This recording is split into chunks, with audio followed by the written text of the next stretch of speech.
ভোরের আলো ফুটতেই ব্যস্ত হয়ে পড়েন গাছিরা। রাতভর জমে থাকা রস নামাতে একে একে গাছে ওঠেন তারা।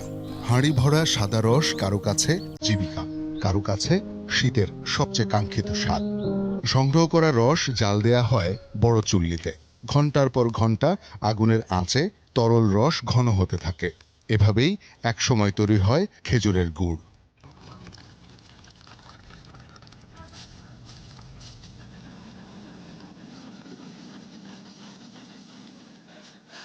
এই প্রক্রিয়ায় মিশে থাকে পরিশ্রম, অভিজ্ঞতা আর প্রজন্মের পর প্রজন্মের দক্ষতা।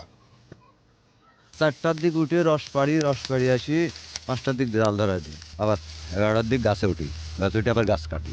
3 ঘন্টা লাগে পুরা কড়াই দিলে, আর অল্প অর্ধেক হলে পারে আর 2 ঘন্টার মধ্যে দেখা যায়। আমাকে বারবার দেখতে হয় যে আমার গুড়টাকে কোন প্রসেসে নামালে আমার গুড়টা খামির হবে, আমার গুড়টা কোন প্রসেসে নামালে একটা মধু নালি বলা হয় সেই তাকটা আনতে হবে। এই জন্য আমাকে বারবার গুড়টাকে চেক করতে হয়।